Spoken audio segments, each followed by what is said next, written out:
Hi, everyone, to another episode of Choosing a Different Future. I'm Siris Rivas-Verdejo, and I have Bianca Chirnoaga here with me. So excited to say hi to her and to all of the things that she's creating right now. She is an access consciousness facilitator. It translates and travels all over the world using these amazing tools. But here's the other thing too, is that she's also practicing a lot of different natural medicine and magic and play. And one of the things I love every time I get to talk with her is that I have way too much fun. So you should definitely not watch the entirety of this episode because you're going to have way too much fun with us. We're the only ones that are allowed to have fun. But without further ado, would you like to say hi? Hi! So happy to be here. Thank you for inviting me. It's always so much fun, as you said, to talk together and to explore possibilities together. So happy and intrigued to be here with you today. Yes. And so I didn't know until we were preparing for this chat that you've had this kind of path to access consciousness that I was not aware of, about the studying natural medicine, your travels, things with your family, that you love body processes. I mean, I suspected about the body processes part, but the natural medicine part. So what led you to study natural medicine? Well, it's an interesting story because when I just have moved to Italy, thanks to my parents. My mom wanted to be an inspiration for me, so she changed completely her studies and her path in life. So she's like, no, I want to be better for my child, for me. And so she started to study natural medicine. So since I've been in Italy, I saw what she was creating and what she was studying, it was so fascinating to approach bodies and beings in a different way. So not from, symptoms and with painkillers or, things, not from the symptom approach, but from the cause approach and with natural things. And this was very fascinating, very intriguing. And I saw the beauty of the human being and humankind through this. So I was like, I was asking myself, what would I like to do when I will be older, or, when I grow up? And this was, it popped because I loved science and I loved what my mom was doing. So it was a beginning for me to approach this. And of course, I wasn't understood by almost no one. Understood like linguistically, like the language expression part? No. Exactly. My choice weren't understood by almost no one, because here in Italy, well, natural medicine, it's known maybe in different parts of the world, but in Italy, it's still at its beginning. I mean, if I say naturopath, most of people say, what? Yeah, so it's still emerging there and developing. Exactly. So all my classmates were like, okay, we're going to university, we study languages and that's it. And so when I was asked by teachers and stuff, like, what would you like to do after high school? No, I want to study natural medicine, that's naturopathy. And I'm like, what's that? Is it even a degree? Like, well, it's moving towards that. And like, oh no. It's like, no, I don't get that. So I think you were just like making it up, like you're crazy or something. Like being crazy, like why should you study 5 years and not having a medical degree and instead not study 5 years naturopathy? It was crazy. And still in high school, I was approaching this, how do you call it? Not spiritual stuff, but spiritual stuff also, but like mental coaching and all this kind of sorts of people improvement. So and I was reading stuff, and those things were matching my energy, and I'm like, wow. And it opened a different view on the world and on the planet and the humankind. And I was like telling that to my classmates, my friends, and like, okay, you're weird. And like, even as a teenager, there's not many teenagers that are already looking at that. So you're already ahead of the game. You were You were like, I know where I'm going. Yeah. So it was like, for me was normal, for them was like, what the fuck? Sorry for the language. It's And okay. We're on YouTube. so this was really until access. And I was like, oh my gosh, I'm not the only one seeing things the way I do. And it's like, I'm aware of something that other people are too. And this was the very beginning of me seeing that I was not wrong, that I was different and special in my own way, and that I can contribute something to people that maybe nobody can. So I'm so grateful for all the things I've done and I've experienced, because it really it has made the person I'm now. So Yeah, and it's so funny because the last episode is me interviewing my mom, and I had no idea that your mom played such a pivotal role in your path in this way, that you actually had her support and she was cheering you on. So this is just another thing we have in common. Like we even have a couple things in common, including our love of languages too. So so I know this, but just for the viewers, so you were born in Romania, right? Yeah. And then when you're talking about moving to Italy, you were moving from Romania to Italy. So you speak Romanian, you speak Italian, you're speaking English with us right now. Are there any other ones I'm forgetting? Well, those are the languages I use most, but I have knowledge of Spanish, French, and German. Just a couple, exploring other languages. Just because you can. And I love, as you like, to explore new languages, and to like, I realize how they contribute to all areas of my life. When I approach a new language, it contributes to all areas of my life, not just the speaking thing. So talk more about that, because you're talking about like, how you were interested in the spiritual and energetic, and how you were starting to look at natural medicine and how the body like can receive and heal and do amazing things that maybe some people might not realize it can do without having all these side effects and repercussions. So is there a relationship for you between languages and bodies?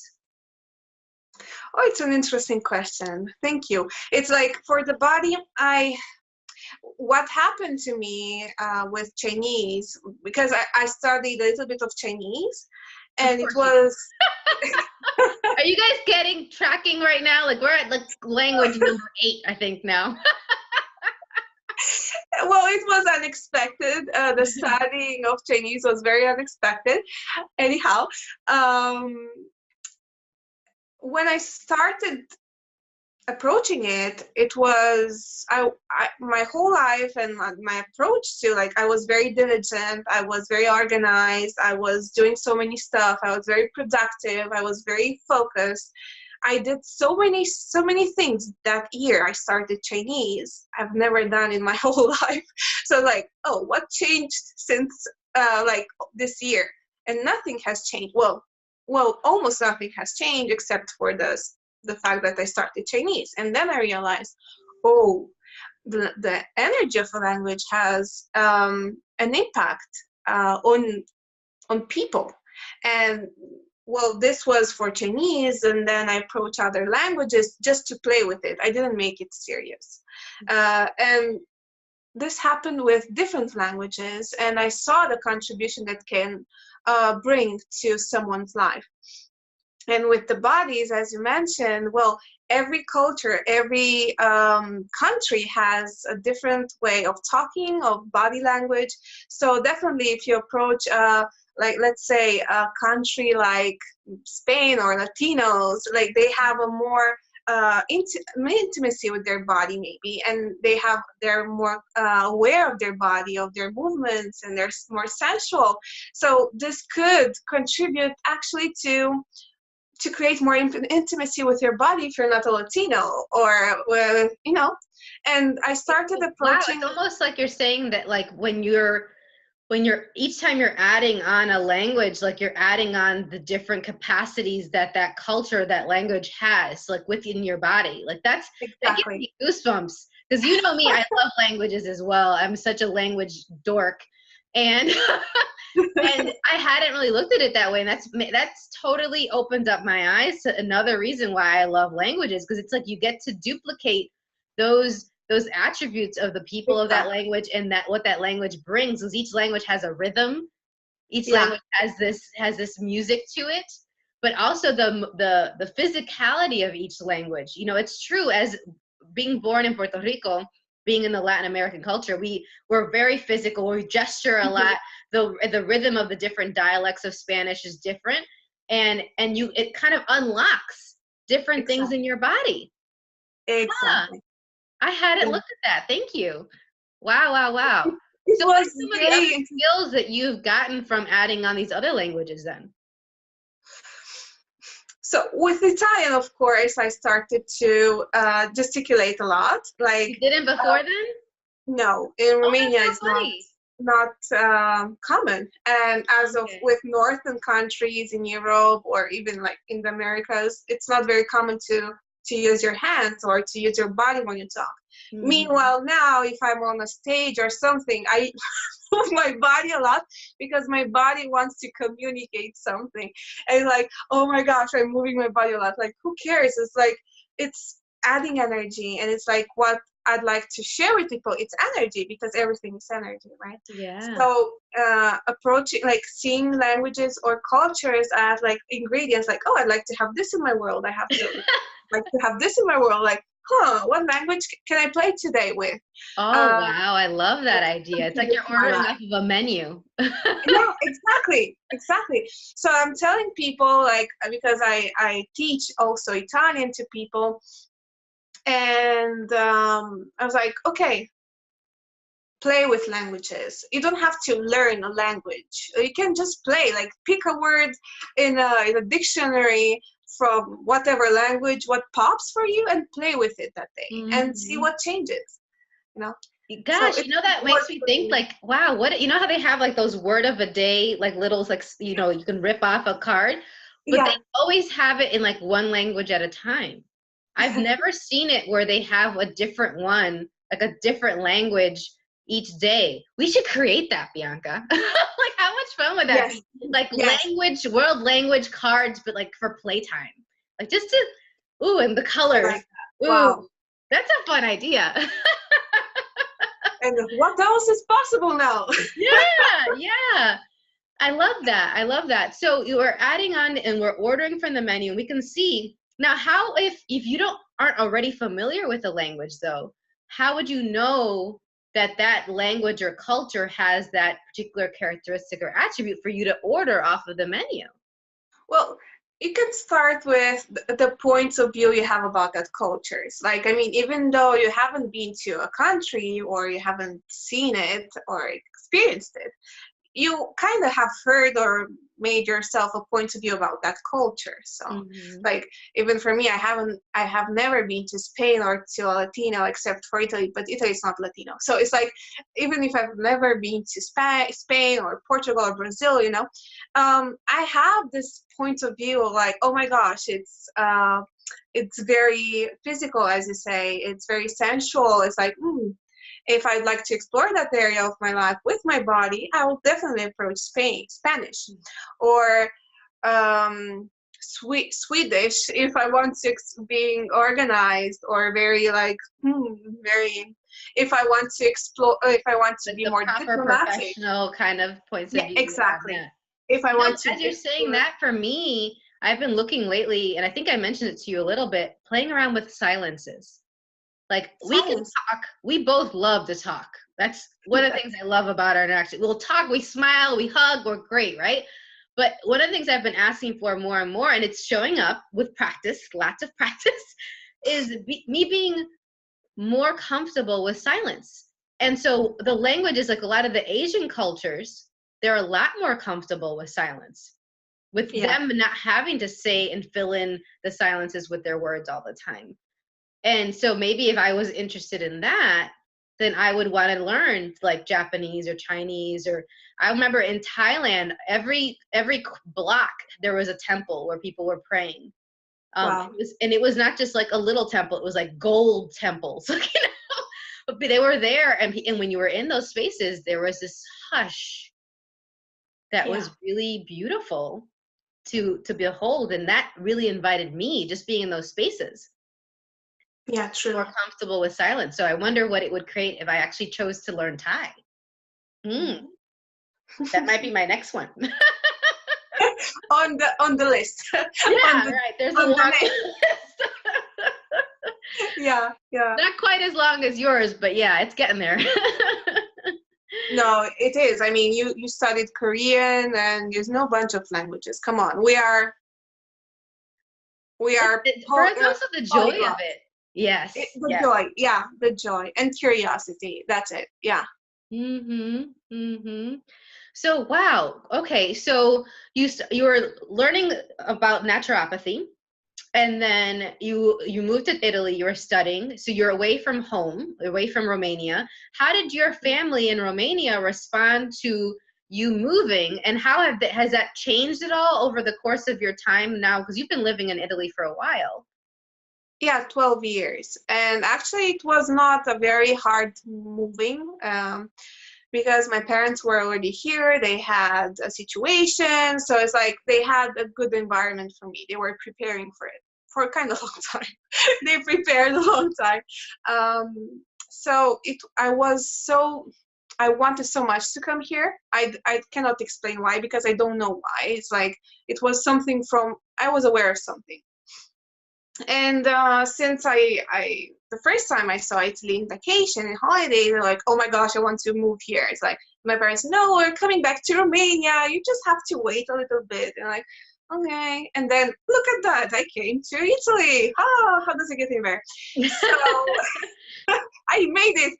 So I was very happy about it, though my family is kind of small and very open-minded, so it didn't have a repercussion in this way. Well, and I have to say that I wasn't very grounded to my culture, even though I love it, and I love Romanian people and culture, but I'm not very attached to it. I always have, now that I see it, I've always considered myself citizen of the world. And this is something that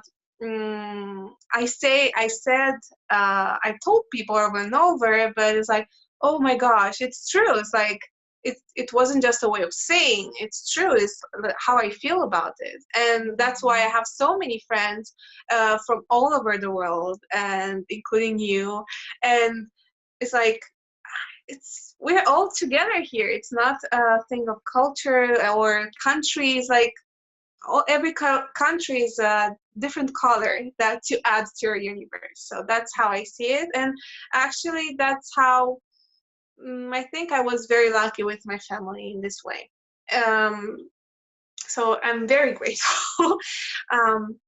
And of course, there were changes in the way that, when you move to another country, you kind of have to start from scratch and to see how you move in that country, how like things change in your world. And with school and stuff, and because I moved here when I was 12, so it was like, even though with language I didn't have problems, because I was getting it from you're like a sponge, immersion. Yes, exactly. And I was talking to people like, what do you know this word? Like, I don't know. But of course, the fact that I was weird and the fact that I was a foreigner didn't help me with my people of my age. And always, yeah.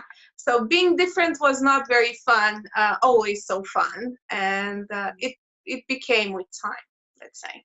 It got a lot easier. So did you experience any bullying from being someone that was from a different country, or was it just more like ostracization where they were like kind of separating from you? How did that look like exactly? Yeah, especially because I was very into school. So it's like, here they're like, oh my gosh, you're a nerd, so we don't talk to you. Or we talk to you if we need something from you. Then yes, we talk. So I was like, okay. And even if I'm so social and I'm talkative and I speak a lot, I was kind of shutting myself down. And I was very open with grown-ups. So this was weird for me, but anyhow, at least with grown-ups I could speak.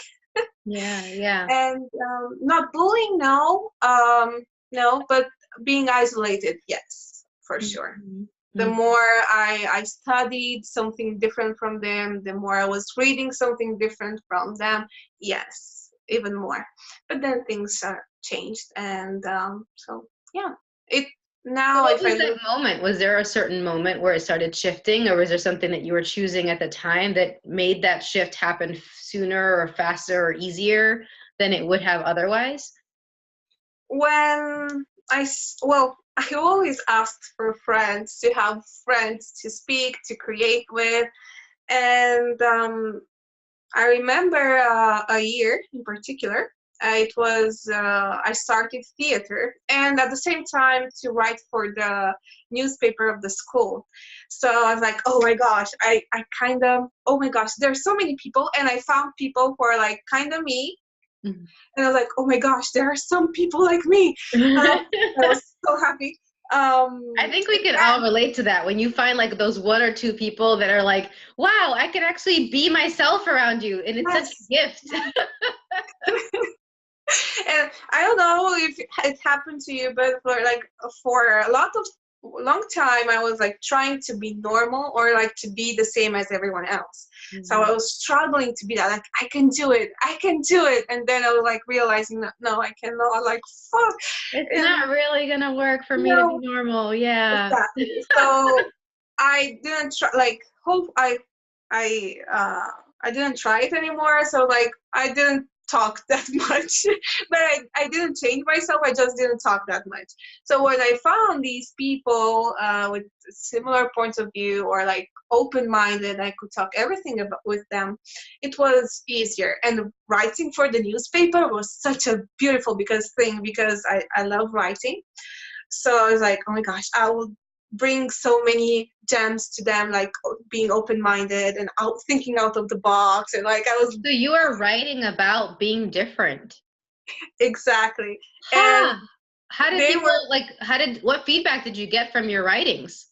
they didn't get a word of what I was writing. They were Like, like, you're talking like went over their heads, huh? yeah, it's like, no, this article is not comprehensible. It's like, we don't get it. Like, what? What? And I was like, oh my gosh, I was just like, oh my gosh, I ruined an article. And I like, I brought it to my home. And like, mom, read it, please. And I gave it to a lot of my mom's friends to read it. And like, is it comprehensible? Do you get it? Like, yes, completely. It's amazing. It's an amazing So article. here's the thing. I wonder how much were you actually perceiving a future, and it was actually that you were writing not for those people, but for people in Wow. the future. Like, do you still have those articles? Yes. I'm I really still have curious. it. I wonder if some of our viewers might want to see some of those writings. Let us know down below, like if you want to see some of them. Maybe we can convince Bianca to share, because that's one of the things that I've been looking at lately as well. Is I've been finding my journals and poetry from when I was like 10, 11, 12, 13, like with that, the big bullying, hormone shift, family dynamic, divorce time. And I was so aware of so many things back then, that some of which, like you said, like I shut down. And now Yeah, as an adult, I'm uncovering and discovering again. And it's like, why, what if it was like we were aware of something then that it wasn't the time then? But it doesn't mean that it was wrong, you know? exactly. Yeah. Like, Yeah. wow. Oh, that gives me goosebumps. Woo, woo. It is. Thank you for this awareness, because it's like when you see more, like when you see in the future, when you're aware of something that has not happened yet, you're like, oh my gosh, am I crazy? Is it something wrong? But then you look at things like, oh my gosh, I was ahead of things, Yeah, like, you were ahead of the time. Wow. yeah. And I wonder how many people that are watching this, that that's the case for, that was the case for them when they were growing up.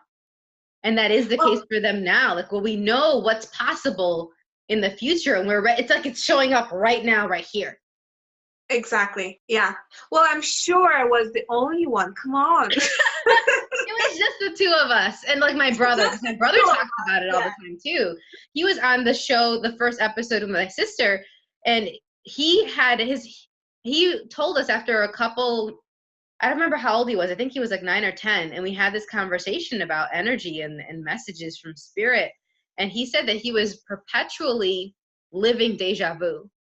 Like, Wow. all of his life was basically deja vu. So he's like, oh, I dreamt that. Oh, I already saw this already. And for him, that was this natural state, was to always be like reliving what he already had perceived was going to happen or what was going to be said. Wow. And that was him at like 9, 10, 11, you know.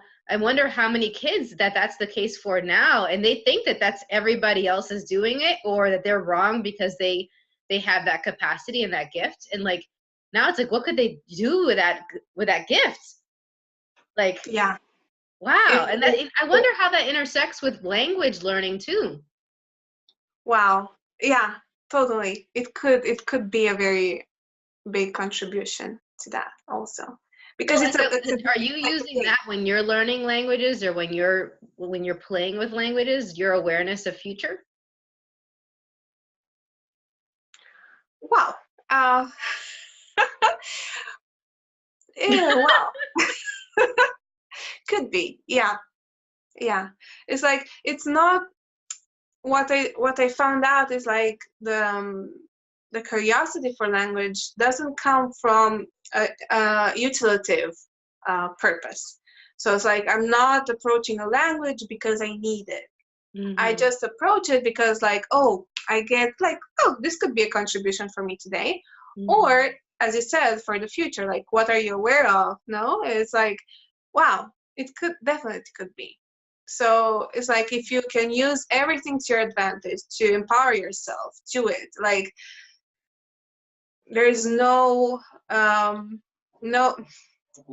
can I explain this? Can I say this? It's like, everything can be useful to you. Everything can contribute to you if you allow it. So be it a language, be it a certain dance, be it a certain book, a certain person, like, everything can contribute to you to create more for now and for the future. Definitely. Wow. And the more you explore what's being you, because like, I've always considered myself wrong, or like, gosh, I'm not the same, and like, oh my, terrible stuff. And so I shut down, as you said, and like, I wanted to be serious. So you saw a 16-year-old acting like an adult, very professional one, very like this. And so for like until 19, and then I found out, oh, in order to be successful, you don't have to be serious.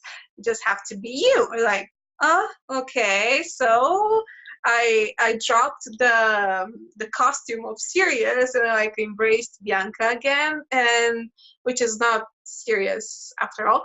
Well, I'm happy, and I'm a happy person. And you're happy? What? I think you're like the saddest, most depressed, anxious, just like neurotic person I've ever met. So I don't know.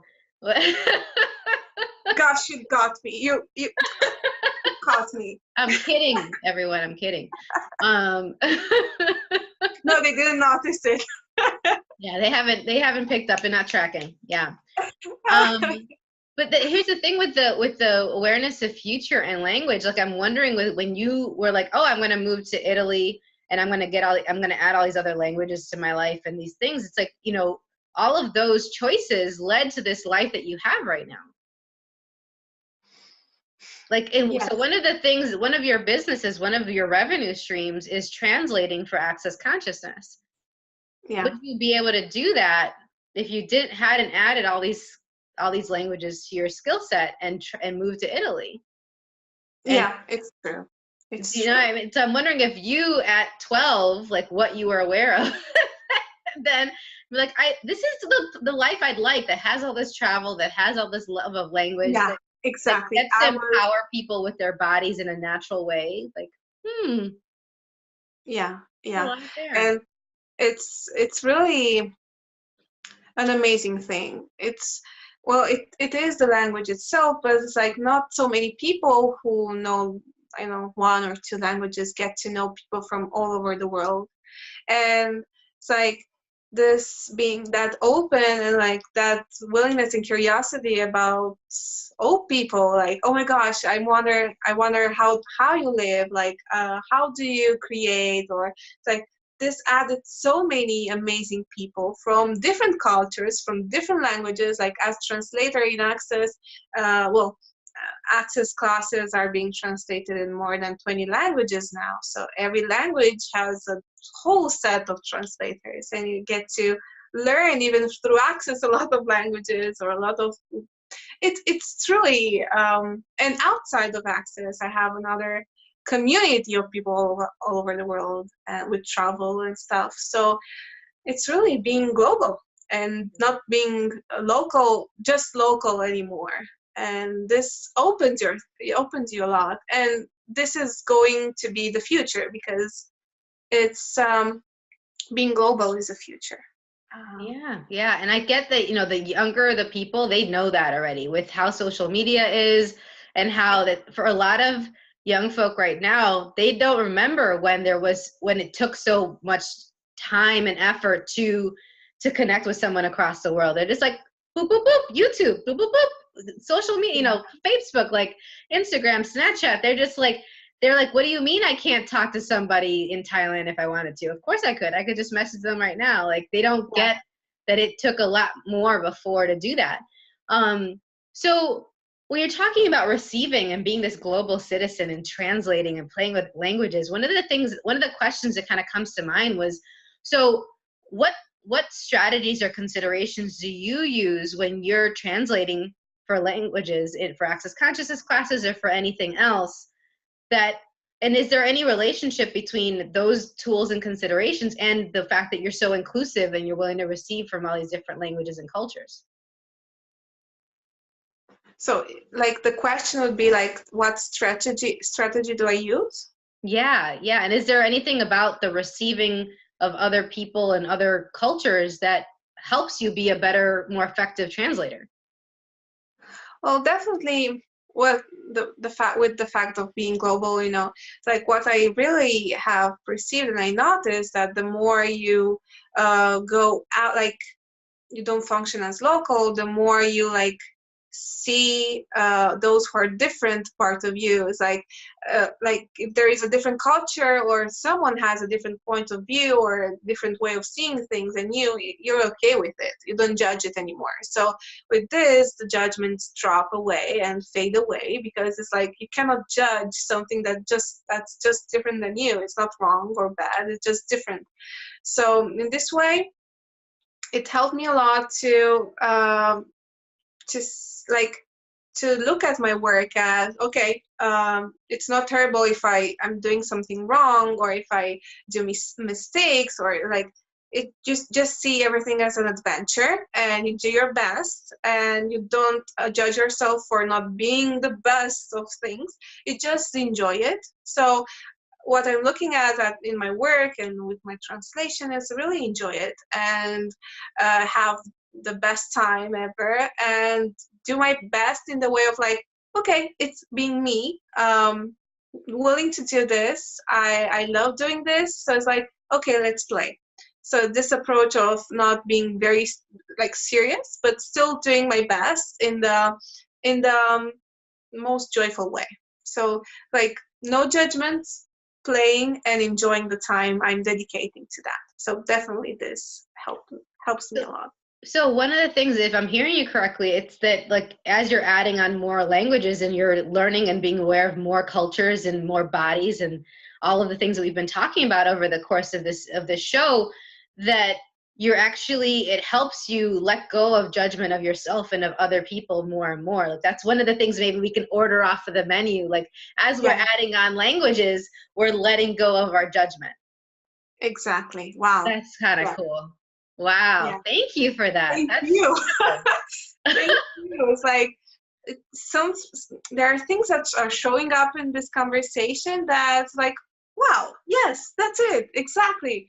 And you put the, how do you call it, the spotlight on it, and it's like, oh, Yes, it's true. It's true. Yes.